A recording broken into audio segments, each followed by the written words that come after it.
Okay. Thank you for that very kind introduction.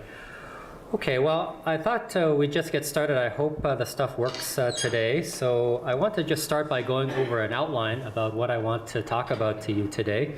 So I want to first just review some of the functions of sleep, some of the factors affecting sleep, including the quantity, quality, timing, and then address the question of whether sleep is an issue for you, and then look at a couple of sleep disorders, obstructive sleep apnea and narcolepsy, and then I want to end by going over some things that you can do to improve your sleep.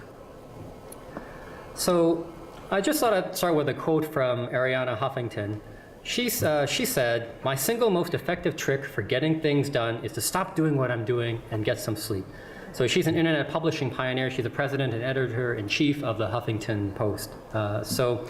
And she's not the only person who's come out talking about how important sleep is, not only for us to get to adequate or normal function, but also to get to a peak performance or high-level functioning. So I want to talk a little bit about how we all can kind of improve our sleep and use that to improve our everyday performance in whatever task we might be doing. But in the course of my talk, I also want to introduce a few questions. And I'm going to have one of my assistants here, Laura, kind of help us with that. So when a question comes up, you might think you may know the answer. If you think you know the answer, I'd like you to put up your hand or do something to get Laura's attention. If you get Laura's attention, Laura will come to you and ask you if you know the answer, and I'd like to ask you to speak it out loud. You're welcome to shout out the answer if you want, but that won't really help you, because whoever gets the answer might actually get a little prize, so we'll see. So let's try it out here. Here's first question, just as a sample. Approximately what percentage of our adult lives will be spent sleeping? Yes, 33. Okay, so nice lady here says 33%, and in fact, that's about right. So Laura, I wonder if you can, it's all Christmas, so we can have some Christmas gifts here. So we'll have you pay attention. There'll be more questions coming up. Again, you have to get Laura's attention, not mine. Okay, so, and she'll be watching for the hands or whatever gesticulating you'd like to do to get her attention. Okay, so as I said, why should we study sleep? Well, most of us will spend about a third of our lives sleeping. If we don't get enough sleep, this can have severe health consequences, including death, and I'll even talk to you about why that might be the case. We know that sleep deprivation for society, at least in the US, costs in excess of $150 billion per year in lost productivity. This was an old estimate from 2003. So when we look at sleep, it might be helpful to know what the functions of sleep are. The bottom line is actually we don't know what sleep does. Clearly, there must be some kind of body or brain repair. We know that when people sleep well, they actually have increased resilience to stress and injury. We know that sleep helps to reduce pain. It also plays a role in mood regulation, and it can help to diminish anxiety. Interestingly, sleep also plays an important role in memory and learning, and also immune competence. So a lot of different functions that are accomplished by sleep, but the exact function is probably a combination of all of this and perhaps a little bit more. I thought it'd be helpful just to review the general characteristics of sleep, looking at it by stage. So normally when we look at sleep, we divide sleep into two main stages: REM sleep, or rapid eye movement sleep, and then everything else we just call non-REM sleep. And the non-REM sleep now is divided into three main stages. It used to be four, but now the new terminology has reduced it to three. So stage N1 and N2 are light stages of sleep, and N1 is the very light sleep where people, sometimes are dozing here. I don't see anybody there yet, but we're early here. We got an evening left, so might get there here. And then N2 is a slightly deeper stage of sleep. We think that a lot of motor learning might occur during these stages of sleep, but again, it's not really clear. Stage N3 used to be called stage 3 and 4. It's now all put together into N3. It's sometimes called slow wave sleep or deep sleep. This is the most physically and cerebrally or brain restorative part of sleep. So it clearly has a major restorative function that we know, and also plays a significant role in memory, particularly something called declarative memory, which is memory for facts or events. Then there's REM sleep, which stands for rapid eye movement sleep. We know that most of our dreaming occurs in REM sleep, but not all. You can dream out of REM sleep as well. we think that REM sleep also really plays a role in memory, but perhaps more emotional memory, and may play a role in mood regulation. We'll talk a little bit about that, but won't delve into that too much here. So if we look at sleep across the night, this is what sleep might look like. So on the bottom here, you see the hours of sleep through the night. So if this person's getting up to 7 hours, we divide the sleep at the stages that I mentioned. So N1 and N2 are light stages of sleep. N3 is a deep sleep, and REM sleep is a dreaming sleep. So if you follow this line, if the line comes up here, it means a person is awake. So here they're awake, they fall asleep very quickly. In general, we see more deep sleep in the first part of the night here, and REM sleep cycles across the night with increasing cycles as the night progresses. And an average person has maybe 4 to 6 REM cycles on any given night. And here there's just a couple of arousals that may occur in the night. This is very common for people, certainly in the sleep lab, that's common. So this is how an average night of sleep might look like if we looked at it in the lab. So what sleep factors might impact performance? So I think it can roughly be distilled into kind of 4 main things, but I'm really only going to talk about 3. So to optimize our sleep, we need to really look at the sleep quantity and the sleep quality and the timing of sleep. And then there's something called sleep inertia that I won't really talk about, and I think is not relevant here. Okay, here's a question here. So what is the commonest cause of excessive daytime sleepiness in the community? Yeah. Insufficient sleep. Okay, so the gentleman says insufficient sleep. What do people think about that? Is that a good answer? So. Another? Excess sugar. Excess sugar? Okay. Actually, he's got the right answer, okay? So in the community, there you go, another chocolate there. So we know that in the community, the commonest cause for people having daytime sleep is actually not getting enough sleep. And this is why the quantity of sleep is so important. So I want to talk a little bit about this. We know that according to the most recent general social survey done by Statistics Canada, which was done in 2010, 46%, or almost half, of Canadians will actually decide to cut back on their sleep in order to add time in their days. How many people here have actually done that? Okay, so yeah, it's looking about a third or a half. So it's kind of, maybe the survey is fairly reflective. Does that matter? Well, there is a conflict between the biological imperative for sleep and the social demand for performance. But this poses a fundamental question. What happens to performance when the pressure for sleep is increased, or when we deprive ourselves of sleep? So half of you have made this choice. We know that when people get too little sleep, their equivalent functioning is as if they take alcohol at above the legal limit in the blood. So in other words, when people are getting less than 6 hours of sleep, when we measure their performance on various motor tasks and reflexes and reaction, we can see that they perform just as well as people who are intoxicated at a 0.05 level, which is what the legal limit is for driving, at least in Ontario. We actually can even see decrements in general performance with even less than 7 hours of sleep in most people, although it's kind of subtle and not, maybe not significant unless people are really taxing their abilities to the maximum. The functions that are affected most are cognitive function first, followed by speed, followed by accuracy. So in other words, as you get sleep deprived, the first thing that's going to be affected is your cognitive function. You get more sleep deprived, you're going to see more effects on the speed of reaction and then accuracy of tasks that you do. And this has been validated in a lot of different studies. So this can have a lot of socioeconomic consequences. We know that in the US, more than 100,000 motor vehicle accidents annually are sleep-related. Some Canadian researchers have termed this the Toronto syndrome. Toronto syndrome referring to the fact that Torontonians will voluntarily give up their sleep to work long hours and spend more time with their family and work at home and cut back on their sleep in order to meet all of these demands. But that has significant potential consequences for people.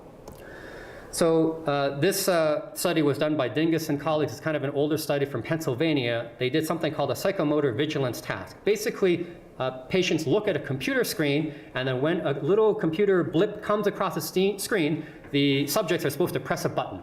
And so they measure how quickly you respond to the button and whether you push the button at the right time. And so what they did is they measured their performance of subjects across multiple days. And they looked at how many errors they had where they weren't pushing the button in time, in a reasonable time. So B1 and B2 refer to baseline days, and then on the subsequent days, the P1, P2 are the days where they induced the partial sleep deprivation. So P1 is after the subject had only 4 or 5 hours of sleep that night instead of the usual 7 or 8 hours. And you can see there's a little bit increase in the lapses.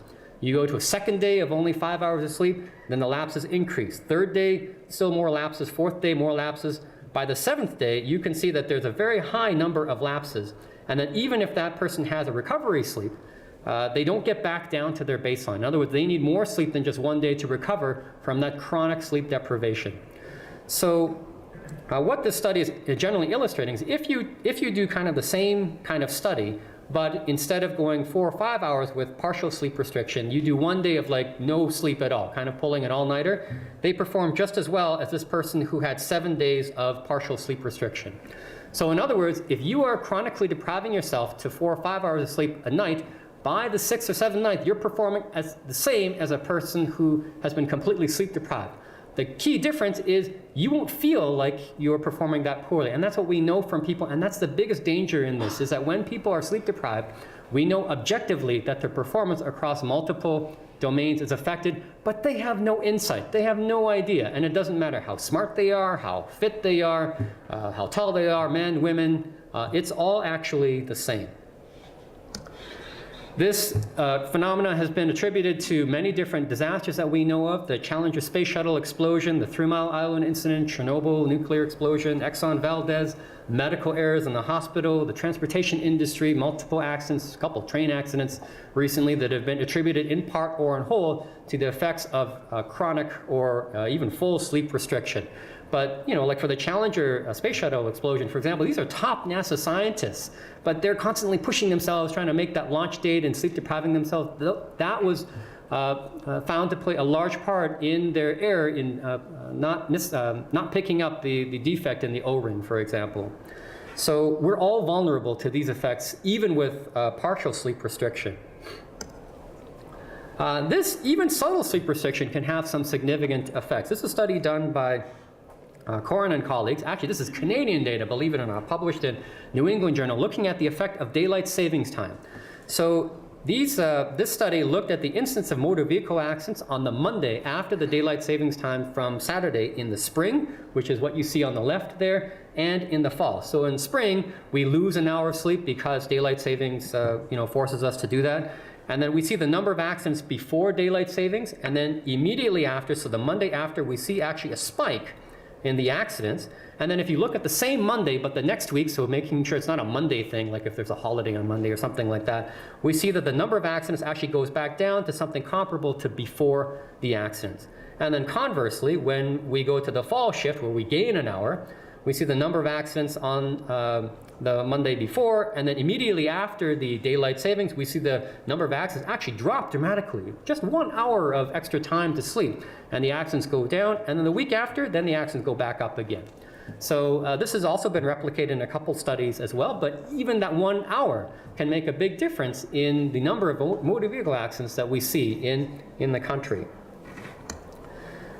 Interestingly, we know that sleep deprivation also is associated with weight gain. This was a large study done, something called the Nurses' Health Study. They show when they tabulated women's sleep schedules, they showed that, because they were all nurses here, so it's Nurses' Health Study, women who sleep less than 5 hours per night gained on average 2.5 more pounds compared to women sleeping 7 hours a night or more.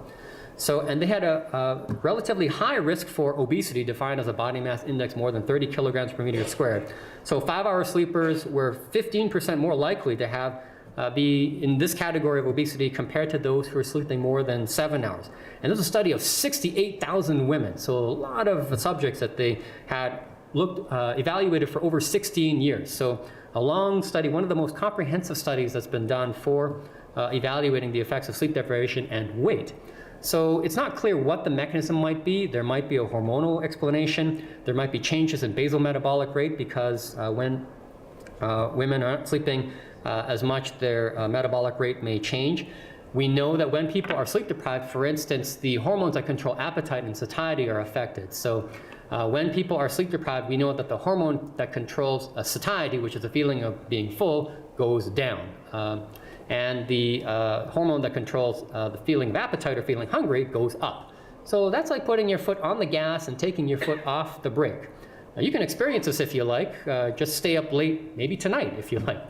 If people have stayed up late at night, maybe if you're staying up till 1 or 2 a.m., all of a sudden people will often get this incredible urge to eat. Usually it's chips or something really that you shouldn't eat, those kind of munchies. That's probably the effect of these hormones that people can experience.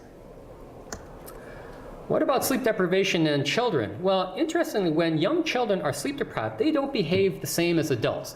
So adults who are sleep deprived, if you kind of take an adult and sleep deprive them for a while and then give them a chance to sleep, they're kind of out like that.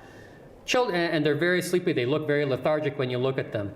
If you look at children who are sleep deprived, just look at a young child just before they need their nap. How do they behave? They fidget. They're anxious or cranky, or they're crying or very irritable. It's actually quite different from adults. They don't pay attention to anything that you say. Does that remind you of any kind of psychiatric conditions at all?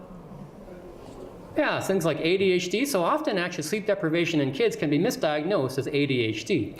But anything that affects sleep quality of the child can mimic the symptoms of sleep deprivation. So this is something that we're also keenly aware of because, again, it's not clear why children who are sleep deprived behave differently than adults, but it's very clear that that's the case.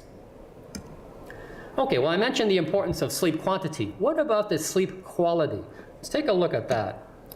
So we know that the consequences of fragmented sleep are very similar to the consequences of sleep deprivation. When people have fragmented sleep, their concentration is poor, attention goes down, people will have more moodiness and irritability, even reaction time goes down. There are also significant memory complaints. So think about the common causes of fragmented sleep. Poor temperature at night, temperature that's not conducive to people's sleep. Everybody probably has a little bit different individual preference. Light can interfere with sleep, especially if people live by a street lamp or something like that. Noise, clearly, it's not good to live, for example, beside a fire station.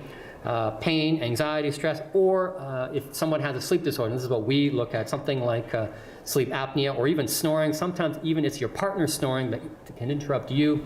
We call that an environmental sleep disorder, or sometimes called spousal arousal syndrome. Okay, if the husband sleep often wakes up the wife, but it can go the other way too. And then there's some other disorders like something called periodic limb movement disorder or restless leg syndrome, which I won't talk about here, but these are other things that can interfere with the quality of sleep. So the way I kind of liken this to patients is, imagine that you're studying for an exam. And if I tell you that you're going to have an exam and you have 8 hours to prepare for the exam, I give you the material, I put you in a quiet room, and I leave you for 8 hours by yourself, and come back and administer the exam to you 8 hours later. If you've had that time by yourself, no interruptions, you'll probably do pretty well. I could give you the same situation, give you the 8 hours in a quiet room, but I go in the room every minute and I ask you a stupid question. What's your name? How old are you? Where were you born? What did you do? Very easy for you to answer the question, but if I keep doing that the whole 8 hours, then I give you the exam, how well do you think you'll do? Probably not as well as if I left you alone. And that's what the effects of sleep fragmentation can be kind of visualized as. So, but it's not just the quantity and quality of sleep, it's also the timing of sleep that's actually very important. This is often underappreciated by people. So to look at this more closely, I think it's helpful to try to understand how sleep is controlled in the body. There's generally two processes that control sleep. One is called process S, stands for sleep, and one is called process C. C stands for circadian. And these two forces work together to govern how our sleep schedule is maintained. So process S is relatively easy to understand. This is sometimes called a homeostatic control. And basically it just says that the longer we're awake, the more sleep debt we accumulate, and the sleepier we become. And the sleepier we are, the more deficits that are seen. So to date, there is no known surrogate available for good quality sleep. So this can be imagined as a scale. So if you think about ourselves first thing in the morning, we've slept for a reasonable time, hopefully, so we have the highest amount of wakefulness here and the lowest amount of sleep debt because we've just slept. But as the day goes on, we'll get sleepier and sleepier, we'll have less and less wakefulness, and we'll start to accumulate a sleep debt. And so as the day goes on, we'll accumulate more sleep debt, and this will shift the balance towards sleepiness. But, by the time the evening rolls around, now it's time for us to sleep. Then once we sleep, then we pay off that sleep debt. As we pay off the sleep debt, then the balance will shift overnight towards the other side, then we have more wakefulness, and then the cycle starts again. And so this is how process S can be visualized. And if that were the only process that governed our sleep and sleep need, then that would be actually very easy to manage. Unfortunately, there's another thing that plays a role too, and this is called process C, which stands for circadian. And we actually know that sleep tendencies also follow a circadian rhythm or daily rhythm, and this is controlled by a central biological clock, a little organ in the brain. It's called the suprachiasmatic nucleus for anyone who's interested, but there are several inputs from the brain that influence this clock, especially light from the environment and a hormone produced in the brain called melatonin. And it's a very complex interaction how these environmental influences affect that clock. But this is roughly how it can be visualized. So this bar is just showing the 24-hour period, and the black bar here is just showing the sleep period here. So I'm just an ideal person. Maybe they'll sleep from 11 p.m. to 7 a.m. But if we administer a lot of light in the late evening hour, we can actually affect the function of that biological clock, and over time, if they're constantly administered to bright light in the late evening, we'll actually shift their sleep to what we call a delayed phase. So they'll start to have a tendency to go to bed later and wake up later. On the other hand, if we administer light in the morning time, then we can actually shift their sleep the other way and enforce what we call an advancement of their sleep phase. So they will actually go to bed earlier and earlier. And different people have different sensitivities to this light. The people who are most sensitive to this light exposure, when they have these sleep shifts, they can experience changes in their mood and their sleep cycle. We often call these people with seasonal affective disorder, as we know that when the seasons change, our exposure to light changes and our timing changes. The light comes earlier and earlier in the spring, and then later and later in the winter, and this shifts the sleep cycle, and that can have significant implications for some people. But there's another hormonal influence in our brain that also influences this sleep cycle, and that's melatonin. So melatonin is normally produced by the brain. We can administer it as a pill, but it also has some chronobiotic effects. So if we administer melatonin in the evening, then we can actually also advance the sleep phase as well. And the same is sort of true if we administer it in the morning, that we'll actually delay the sleep phase in the morning, but it's actually not that strong for delaying the phase. But it's more powerful for actually advancing the sleep phase if we administer it in the evening sometime. So what are the consequences of asynchronous sleep? So we know that if people don't sleep at the right time relative to their own biologic need, and everybody's clock is maybe a little bit different, we know that people suffer from an impaired continuity of sleep. Again, it's the same consequences as a sleep deprivation: less alertness, more cognitive errors. I compare this to like hitting a tennis ball off the center of the racket. Your sleep can still be helpful, but it's just not efficient as if you kind of hit the ball in the center of the racket. You're just not getting as much out of it as you could. For many people who suffer from jet lag, or people who do shift work, for example, they'll also suffer some of these consequences. All right, here's another question. Who is more likely to do rotating or evening shifts in Canada, men or women? Who did you point to? Women. Women? Survey says, oh, women, you are right. So we have another chocolate for a lucky contestant there. So actually, we know that women are more likely to do rotating shifts or evening shifts in Canada. This is according to Statistics Canada than men. Think about all the healthcare workers that are women, like nurses and things like this. Excuse me. Is this significant? Well, the International Agency on Research and Cancer classified shift work as a probable carcinogen in 2007. We know that people who do shift work, they have a 40 to 50% increase in breast cancer risk with more than 20 years of shift work exposure. Excuse me. We know that melatonin is thought to play a key role. When people do shift work, they're exposed to light, and that light actually suppresses the melatonin production. We know that, therefore, estrogen levels are reduced, and melatonin also has anti-cancer properties as well. So this is thought to be, excuse me, the force behind this issue. Excuse me. I don't, but okay. So question is sleep an issue for you? Well, these are some questions that, oh, geez, thank you. Geez, too generous. I should have thought of this myself. Okay. No, I should normally have some, sorry. You should get a prize. Like, I think so, yeah. Speak to me after here. The prize is being here if I sleep well tonight. So if you want to know if sleep is an issue for you, you can ask yourself several questions. The key question that I ask my patients as the number one question, as sort of a screening issue, is do you feel satisfied with the quality of your sleep? If the answer is yes, it's highly unlikely there's a sleep issue, although it's still possible. But if the answer is no, then it's worthwhile to ask more questions. Do you frequently fall asleep if given a sleep opportunity, which is defined as being put in a quiet, dark environment for at least 10 minutes? Do you usually need an alarm clock to wake you? Do you tend to catch up on sleep during the weekends? Once awake, do you feel tired most mornings?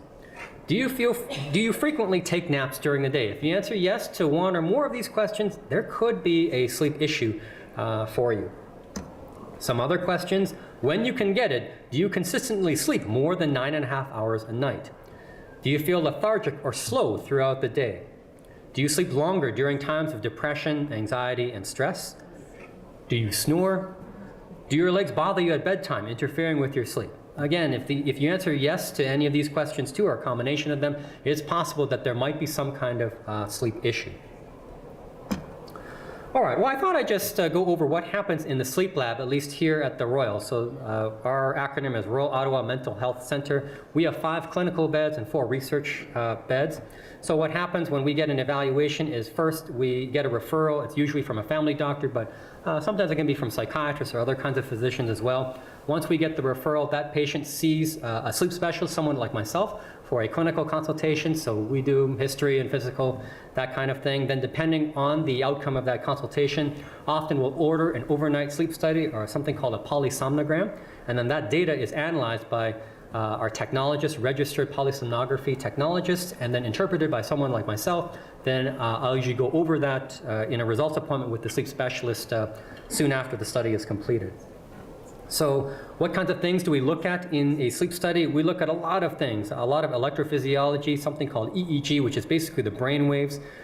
It's only 2 leads, so we're not looking at the same, it's not the same EEG as what's done in neurology for epilepsy, where they look at 16 leads. We have something called electrooculogram leads. They're leads on the eyes to measure eye movements. This is very helpful for, in instance, recognizing REM sleep. We have electromyogram leads, so leads on the chin and legs to measure muscle tone. And then EKG rhythm strip to measure heart rate throughout the night. And then we measure breathing through several different leads, some what are called nasal pressure transducers in the nose and a thermistor over the mouth to measure airflow through the mouth or nose. And then respiratory inductance plethysmography bands.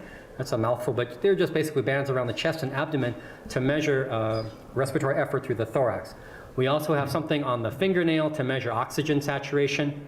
And depending on the complaint of the patient, we might have audiovisual recording, because sometimes people do some very strange things at night. We want to see that sometimes, especially if it occurs in the lab. So this is how someone might look like when they sleep in the lab. So it's just a lot of leads on them, a lot of leads on their forehead, and kind of up their nose. It's rather uncomfortable. They've also got bands around their chest and abdomen.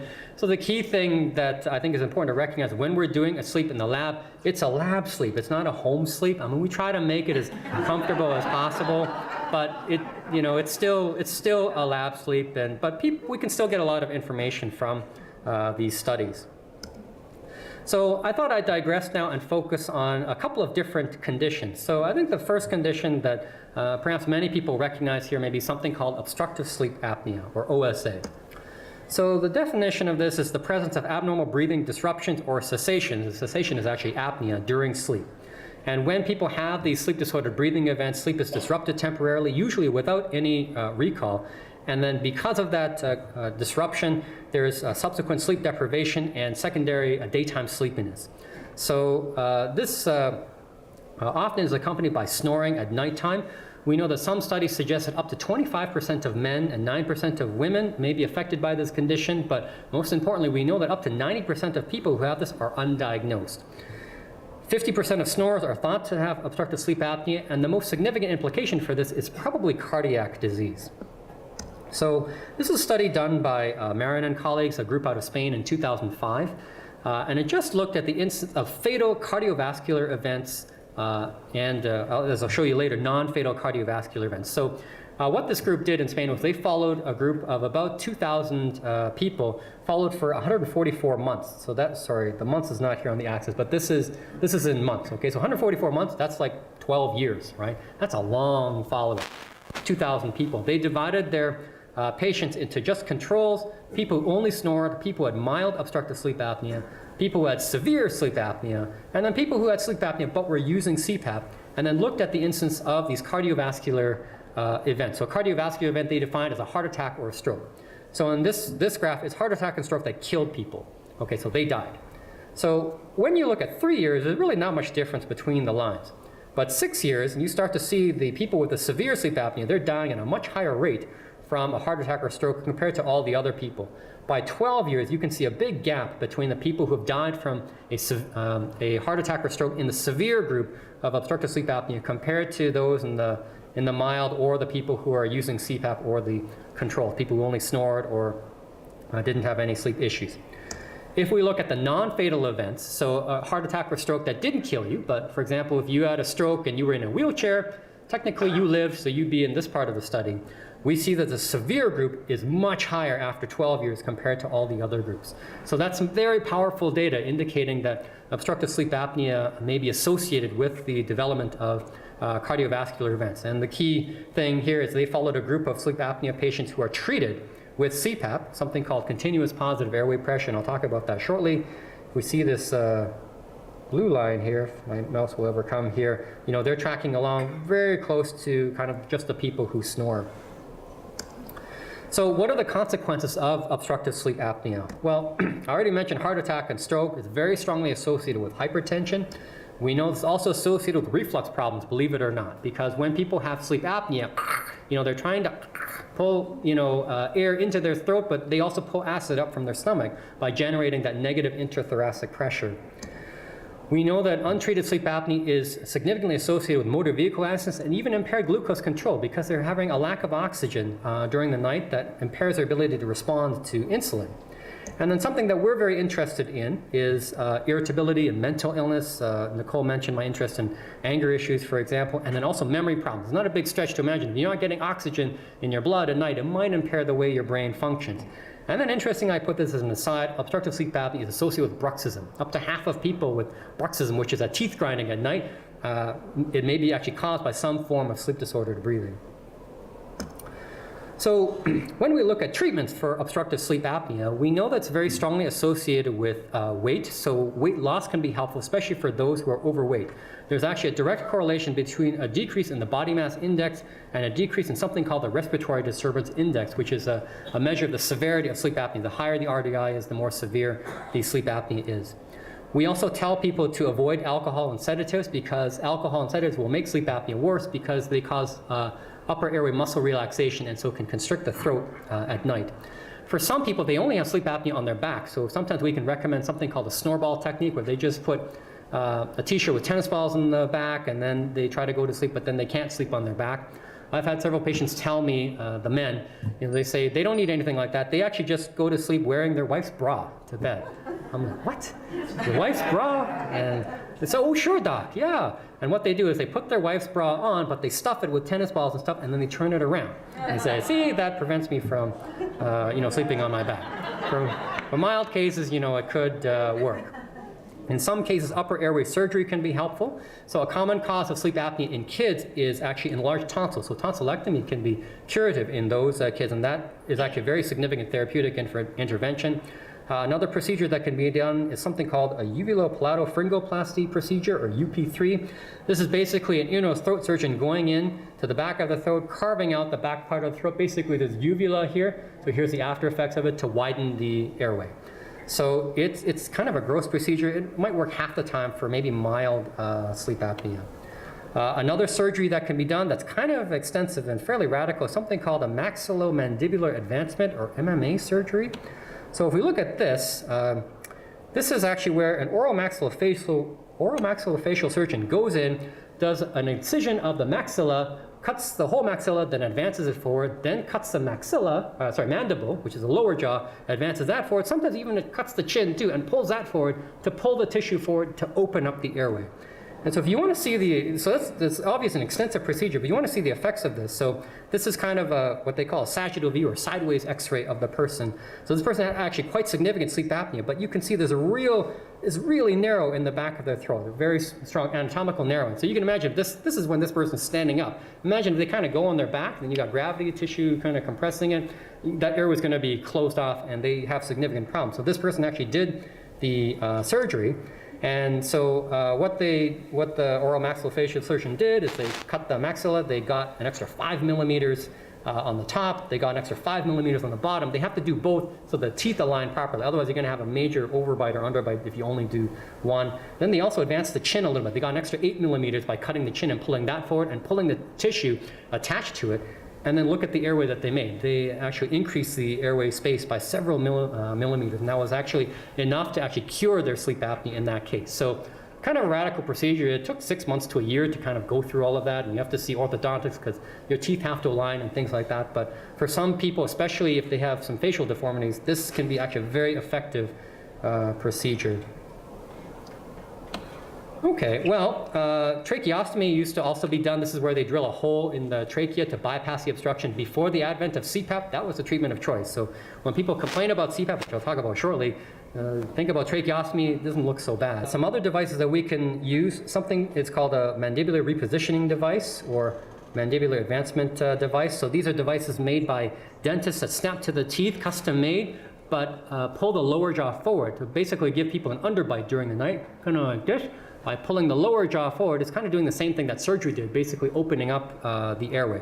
And there's several different versions of these appliances that are on the market. They're also helpful for mild or moderate sleep apnea. So the problem with the appliances, they don't work all the time and they're quite expensive because you have to go through a dentist to make them. There's some commercial versions available at shoppers and things like this. They don't work as well, obviously, as these appliances, but they're a lot cheaper. So in certain cases, some of those can be considered for sleep apnea.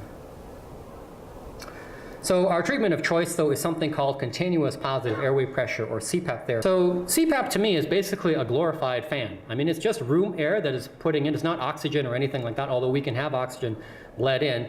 And it just pushes air at a specified pressure to keep that airway open. It's an incredibly effective treatment for obstructive sleep apnea. So I just want to show you an example of this. So this is one of the studies that we did here at night. So this is going from 10 p.m. to 6 a.m. This top line here represents the oxygen concentration in the blood. Normally this is supposed to be a straight line, somewhere between 90 and 100%. And this bar here shows the different stages of sleep. And what we see is that there are incredible drops in the oxygen saturation because of repetitive breathing problems. When this person's hitting REM sleep, there's really severe drops in the oxygen saturation. So at this point, you know, especially when our technologists might see this, they kind of wake the patient up. So they wake them up and then they start administering CPAP therapy. And this is the pressure that's coming out of the machine. And as they're increasing the pressure, we see almost an immediate resolution of the oxygen saturation as we're getting rid of the events. And then we'll see a profound return of REM sleep as if people are trying to catch up on the REM sleep that they've missed. And so this, and then if you see in the latter part of the night, we're really controlling the breathing events very well. This is how it's supposed to look throughout the night, and very nice uninterrupted REM sleep here for the night. So a very effective treatment for sleep apnea right now. In most cases, probably our most effective treatment for obstructive sleep apnea. Okay. Well, why might we treat obstructive sleep apnea? I told you about those medical consequences. Can you believe obstructive sleep apnea is actually associated with lower attractiveness? A study done actually just recently in 2013, showing that people with obstructive sleep apnea who were treated with CPAP actually had improved attractiveness. And they were looking at anthropomorphic measures, looking at facial architecture and things like that. But in blinded subjects, when people looked at sort of before and after pictures of people treated with CPAP who had sleep apnea, people who were treated tended to look more alert, more youthful, and they had less of these forehead creases here. Perhaps they're not trying to open their eyes so much, you know, when they have untreated sleep apnea. So if you need another reason, if you have sleep apnea, to use CPAP, this is one of them. Who doesn't want to look a little better, you know, during the day? Okay, here's another question. This one's a little harder. All of the following famous people here suffer from a sleep disorder. Which of these famous people suffers from obstructive sleep apnea? Choose all that apply. Now, I will actually take 3 people that you can choose to take a guess. Okay, so the lady up there says all of them do. Okay. Yeah. Okay, one guess is for Clinton. Okay, and the gentleman says A. Who's A? Do you know who he is? Shaq. Yeah, that's Shaquille O'Neal. All right, so we have one for all of them, one for Bill Clinton, and one for A. Survey says, so that's Shaquille O'Neal and Rosie O'Donnell. So I think gentleman here was the closest. So we have a different prize actually for that person. This is a Tim Hortons gift card, okay, for a little coffee. Okay, so interesting that even professional athletes can have obstructive sleep apnea, and Rosie O'Donnell has also been quite outspoken about her dealings with obstructive sleep apnea. All right, I just want to change tracks and talk about another disorder called narcolepsy. So this is a pathologic disorder of sleepiness during the day, and the key symptom that these patients have is sleepiness, but it can really come with quite a spectrum. Interestingly, they can also have insomnia at nighttime. They have a very prominent inability to regulate their sleep. So normally, everybody, they kind of know when they're asleep and they know when they're awake. But in patients with narcolepsy, the sleep and wake are kind of all mixed up. So sleep problems intrude upon wakefulness, and wakefulness intrudes upon sleep. And they have a very sleep phenomenon intrude upon sleep. This affects about 1 in 2,000 people. It's very underdiagnosed. Often it's difficult to recognize. 80% of these patients may have a symptom called cataplexy, which is something called a REM sleep intrusion phenomenon in wakefulness, where basically when they are exposed to a stimulus, particularly something that is funny or something that surprises them or perhaps aggravates them or provokes some kind of strong emotional response, they experience a sudden muscle paralysis, which is actually a normal paralysis that occurs in REM sleep for all of us, but in their case, it actually comes in wakefulness, and it can be profoundly disruptive to their life. We know that narcolepsy is very strongly related to a cerebrospinal fluid deficiency of a neuropeptide called hypocretin, or also called orexin. So it can be a very debilitating symptom, this cataplexy. For treatment of narcolepsy, for the stimulants, we often use, for the sleepiness, we often use stimulants like amphetamine or methylphenidate. We're using some novel medications like modafinil or something called armodafinil. And for the cataplexy, we actually, interestingly, can use antidepressants or a very powerful drug called sodium oxybate or Xyrem. Sometimes this has been called a date rape drug, and that's the one that she talks about in her interview with CTV News. So, but it can be very effective treatment for that symptom. Okay, here's another question. All of the following famous people suffer from a sleep disorder. Hey, we've seen this before. Which of these famous people suffers from narcolepsy?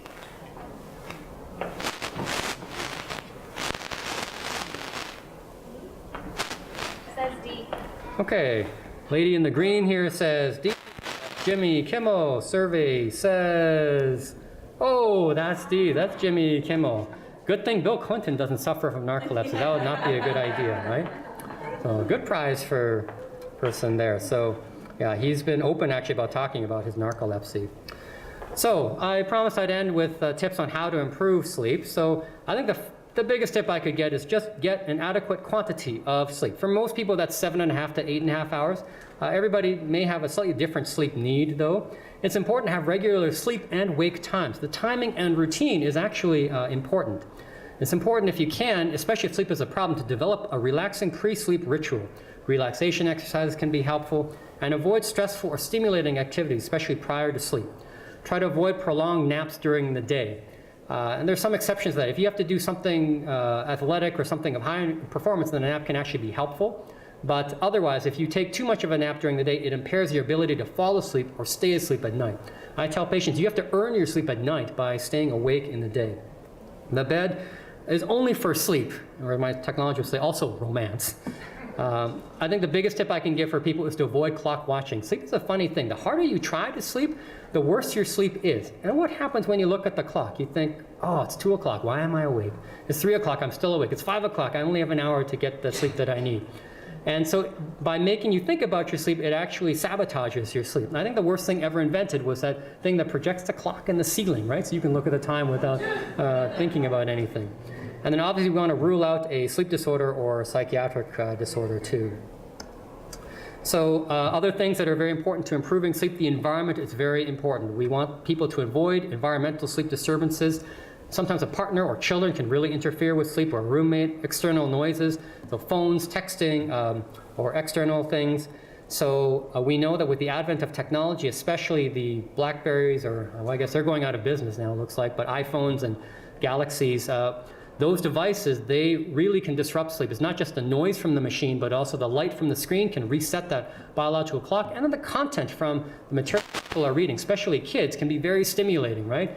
Whether it's gossip about this or reading about other things. And this is where we also tell people to avoid bright light in the evenings, because if you get too much bright light in the evenings, you're going to reset that biological clock, as I mentioned. Temperature is actually also very important. It's often better actually to have a slightly cooler temperature for most people. And we know that sleep is facilitated by a drop in core body temperature when people go to sleep, and when people start sleep compared to the middle of sleep. So that's why, for example, having like a warm bath before going to sleep can be really helpful, because you raise your core body temperature, and then as the temperature falls, that the steepness of the slope can help facilitate the onset and maintenance of sleep. And the bed should also be very comfortable. So if people have problems, then I think memory foam mattresses or pillows or larger beds can also be very important. So in short, the bedroom should be quiet, dark, cool, comfortable. Okay? If you remember those 4 things, then it can be very helpful for sleep. Detriments to sleep, we know that light, as I mentioned, is a big problem. So I mentioned already cell phones, looking at the computer late at night can also be toxic to sleep. We actually know that the biological clock that I mentioned is most sensitive to blue light. Well, what kind of light comes from the basic background screen of Windows? That's blue, right? So that's my own conspiracy theory for Bill Gates and why he chose blue as the background for his Windows, is to keep people awake and attached to his screen. We tell people, other things that can interfere with sleep are stress. So we know that when people get stressed, there's a production of cortisol. We know cortisol really impairs sleep. Caffeine, nicotine, and alcohol, all in their own ways interfere with sleep. Even marijuana and other drugs can interfere with sleep as well. I put a little star beside opioids or painkillers, because if people have a pain condition, then sometimes opioids can actually be helpful for sleep. But you have to be very careful about that. Okay, last question of the day here. So, which of the following substances has the highest amount of caffeine? A can of Red Bull, 250 mils. B, a 1 liter bottle of Coca-Cola. C, a Starbucks Grande coffee, which is about 360 mils. D, a cup of green tea, 300 mils. Or E, caffeine pill, 200 milligram tablet. Red Bull. Okay, so guess is Red Bull. Anybody else want to take a guess? Starbucks. Purple? So who's a purple guy? E. So it says caffeine pill. Anybody want to take another guess? Pink? Starbucks. Okay, so Lady Pink says Starbucks. So we actually heard Red Bull, Starbucks, caffeine. The answer is Starbucks coffee has the most amount of caffeine. So we have chocolate over there. I should have a Starbucks card for that. I just thought of that just now. Oh, yeah. So have kind of a love affair with caffeine. Health Canada recommends a daily maximum of 400 milligrams of caffeine a day. More than 300 milligrams a day for most people can cause some physical symptoms, palpitations, tremulousness, things like this. We see here an average cup of coffee, 8 ounce, contains close to 100 milligrams of caffeine. But look at that Starbucks, 120 ounce coffee, 400 milligrams. Second cup is about the same. Tim Hortons not far behind. So it really matters what kind of coffee that you consume. Interestingly, when most people consume caffeine, they can actually fall asleep right after taking the coffee. Often it doesn't really give people problems falling asleep, but it really gives people problems staying asleep in the night. So it's just something for you to think about when you're having that next cup of coffee. Okay, so just to summarize, I mentioned a few reasons why I think sleep is important for our overall performance. Good sleep can improve your performance in your everyday life, whether it's work or other things. It can improve cognition and memory, even the accuracy of tasks you do, the speed at which you do tasks can improve your health, decrease sick days, improve mood, anxiety, even resilience to tackle on different stressors. The sleep variables that you can consider are the quantity of your sleep, the quality of your sleep, and the timing. Obviously, you want to rule out a sleep disorder if there's still an issue, but ultimately, it's the details that are actually important. Balance is ultimately the key to success. Do everything in moderation, not too much and not too little of everything. Look at everything. Little details make big differences for your sleep. So I thought I'd end with a quote here. when the time to perform has come, the time to prepare has passed. This was uttered by Bob Bowman's coach of Michael Phelps. In other words, everything that you put into your sleep prepares you for some opportunity that comes in the future. Chance favors the prepared mind. If you're getting good sleep, then you'll be ready for that opportunity that's going to come by in the future, whatever that may be.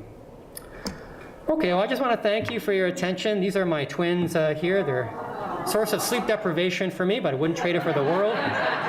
So I'd be happy to take any questions.